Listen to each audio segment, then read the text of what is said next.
Hey guys, welcome back to today's video. Today is Monday, November 16th, 2020, and since we have passed the presidential election, let's focus 4 years from now on the 2024 presidential election. So we actually have a little bit more data as to who might run for president of the United States, and it looks like it will be someone close to Donald Trump with a Donald Trump last name or just Donald Trump himself. Overall, what we see is that this movement, the Make America Great Again movement, is going to be dominating the election cycle even in 2024. Amongst the Republican Party, a number of top names have been discussed and people have publicly expressed interest. Chris Christie, the former governor of New Jersey, actually said that he has considered running for president. Really, he's saying he's not ruling it out, which means it's not an absolute no, which means it's probably going to happen knowing Chris Christie's history. But when we're looking at the potential candidates up here, take a look at all of them. I mean, we see a bunch of, Trump enthusiasts: Nikki Haley, Ted Cruz, Tom Cotton, Rand Paul, Mike Pence, Mike Pompeo, like literally almost every single person on this list, I think, with the exception of Charlie Baker and Larry Hoggan. All of these people have been full-fledged supporters of President Trump. Ben Sasse sometimes agrees with the president, sometimes doesn't. But overall, these are all Republicans, and they all pretty much support President Trump in his re-election bid. But Donald Trump is the one thing on here that seems to be very different from the rest of this list. We see senators, governors, Secretary of State, Vice President, but we don't typically see a president coming back for a re-election bid. The reason why we see Donald Trump on this list is because he has pretty much said that if he loses this election, he will probably run for president again, and I can't imagine that he wouldn't.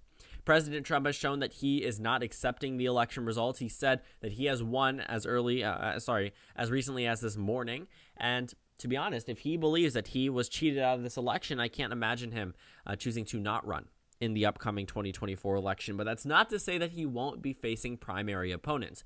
By the way, we're going to get into the Democrats in just a few minutes. We're going to focus on the Republicans briefly just because Donald Trump seems to be the immediate front runner, but you cannot say that there wouldn't be any Republicans running against him, because this has been eyed up by a lot of Republicans who have been close to President Trump that don't necessarily want Donald Trump to be on that Republican ticket for 12 years. We're talking about Larry Hoggan. We're talking about Charlie Baker, people that didn't vote for Donald Trump, governors that were very popular and are very popular in their own home state, senators from across the country that may have supported President Trump but could very easily backtrack and try to position themselves against the former president, or of course the incumbent president, but will be former president by the time we reach the 2024 Republican presidential primaries.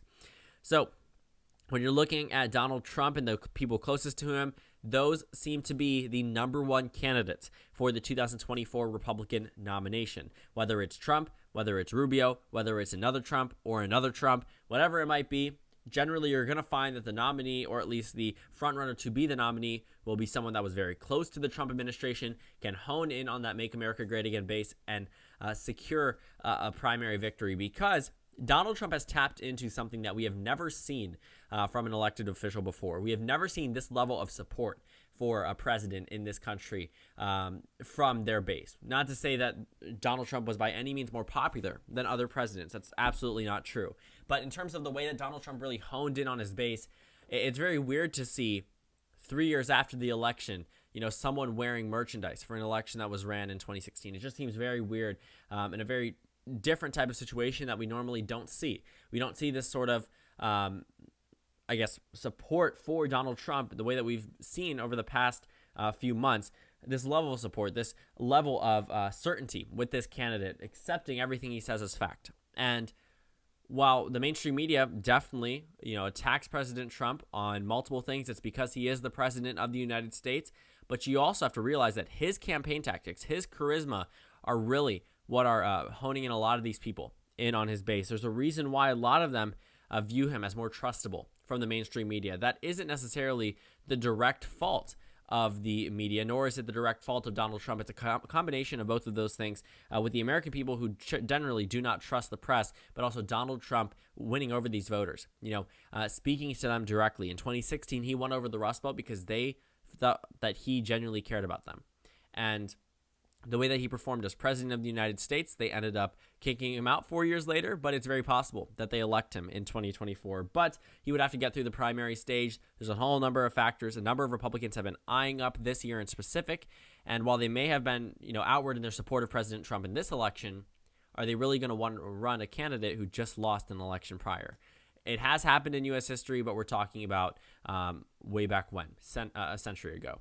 So for the Democrats, it's a little bit easier for them to decide their nominee. We only have 5 potential candidates. We have President-elect Biden, Governor Andrew Cuomo, Vice President-elect Kamala Harris, Governor Gavin Newsom, and Representative Ocasio-Cortez. The reason why we have all of these candidates, well, first of all, some people expect Joe Biden not to run for re-election, but he has said that if he was to win, which he has won, he would run for re-election. But some Democrats are thinking that Vice President-elect Kamala Harris would take over in 2024, meaning that she would end up running for president, or that AOC could end up running for president as well. When Joe Biden was nominated, he was nominated as a centrist candidate who could defeat Donald Trump, and he did do that correctly. He defeated Donald Trump in the presidential election. However, some Democrats feel as if their views aren't represented. So we could actually see a primary opposition from the left if Joe Biden is to run again. Even if he doesn't and Kamala Harris takes over, we could still see some firm primary opposition to her. Even though she is probably one of the most conservative senators we've seen, she definitely had to skew a lot of her policies to the center, because she was Joe Biden's vice presidential nominee. But we could still see opposition from the progressive wing of the Democratic Party to a Kamala Harris presidency or a Kamala Harris nomination. 2024 is going to be a very, very interesting year. There aren't really that many discussions about it, just because, if Joe Biden was to lose this election, we would probably see 10, 20, possibly 30 candidates in 2024. Because in 2020, we all practically knew it was going to be Joe Biden. And we probably would have assumed right away that it would be Kamala Harris in 2024. But we're probably going to see maybe a few lesser known elected officials run against a Joe Biden or Kamala Harris nomination or candidacy in the Democratic primary, but it probably won't do much. But if Joe Biden was to lose this election, then we will probably see an extremely, extremely long list of potential candidates for the presidency. So Joe Biden, he won the presidency. If he is to run for re-election, I think that the field is entirely clear, other than maybe a few progressives. Same thing with Kamala Harris. But if neither of them decide to run, we could very well see a very, very large range of people running again, just as we saw in 2020. I think we hit over 20 people running for president on the Democratic side. So the Democratic primary was filled to the brim, multiple debate nights. The Democratic Party really should be hoping something like that doesn't happen again, considering that it came down to the person that was the front runner starting in November 9th, 2016. I think that's just very interesting. The Democratic Party is very predictable about who they nominate. There aren't really too many surprises, though, which is why there's a reason why we celebrate sometimes some of the surprises there, just because it is unexpected. It's something that we couldn't really predict correctly, and it throws us all for a loop. So it's just always interesting to see why things happened and what actually happened. So like I mentioned, on the Republican side, we're absolutely going to see someone close to President Trump, if not President Trump. Unfortunately for Larry Hoggan and Charlie Baker, while they are Republicans popular in Democratic states, that's exactly what they are. They're practically Democrats by the modern Republican Party standard. And the Democratic Party actually approves of Charlie Baker and I believe Larry Hoggan more so than Republicans. So Republicans may be opposed to both of these governors, even though they have the R by their name. Overall, both of their approval ratings are in, I believe, the low 70s. So still very good news for these governors, but they are in Democratic states, and those are the only states that really could win. They win over liberal Republicans. That is not the majority of the party. However, we could see someone such as Mike Pence or Tom Cotton or Marco Rubio or, Donald Trump Jr., all of them, Nikki Haley, tapping into the Trump base, winning over this majority of the Republican Party electorate that was very happy with Donald Trump this time around, voted for Donald Trump by a few percentage points more than they did in 2016. So the Republican Party could absolutely coalesce around a Trump-like candidate, if not Donald Trump himself. I find it interesting that Trump is poised to run again in 4 years, but that's sometimes how elections go. Donald Trump, at that point, if he was to be the nominee, will have been on the ballot for a total of 12 years representing the Republican Party. And it'll be a very interesting situation, but we could possibly see a repeat of the 2020 election in 2024 with Vice President or now President-elect Biden being the nominee in 2024 for the Democrats, and then Donald Trump as the nominee for the Republicans. So all eyes on Trump, really. Once he concedes this election, or if he concedes this election, he will probably announce that he's running for president in 2024. I can't imagine that he wouldn't. This base is so strong, so committed, so devoted to a candidate, and we've never seen this energy, even for Obama, really. This, energy on one specific side that goes with Donald Trump through thick and thin, regardless of what's thrown at them. Overwhelming levels of support, overwhelming levels of enthusiasm for Donald Trump. We will likely not see him let that dissipate. We will see him hone in on that, even if he doesn't choose to run in 2024. I wouldn't put it past Trump to hold rallies, to campaign for Republicans, to bring out this base and win over these voters for Republicans in future elections. Because he did say, if I lose this election, you will never hear from me again. But I don't think that's true. I do think that President Trump is going to ride out this wave, continue off this base, which is a very strong base. It's a solid 42% of the country, and he has just appealed to them in a way that many Republicans have not in the past. Sure, they may have voted for them, but they were by no means inspired by them. In 2020 and 2016, we saw that these voters were inspired by Donald Trump. They loved Donald Trump. They trusted Donald Trump. They gave their full faith to Donald Trump, and many of them felt as if his presidency was rewarding to them specifically, which is why he won by similar margins in key battleground states. So if the Republicans actually do want to have a better chance at 2024, it is very possible that they nominate someone like Donald Trump. It may not be Mike Pence just because of the enthusiasm difference or the campaign tactic difference, but we could see Nikki Haley, we could see Marco Rubio, Rick Scott, Tom Cotton, people with a similar vocal style that could appeal to these voters in the same way Donald Trump did. And while they may not have the same exact effect, they won't be as charismatic, they will be comparable. And that would be enough to win over these voters. If they were this close to President Trump before, they are going to start off with a very large advantage over other Republicans who may have distanced themselves in the event that Donald Trump was to lose the election. But the problem is the majority of Trump supporters do not accept the election results. They think that the election was tampered in one way or another. And that doesn't help the case of these,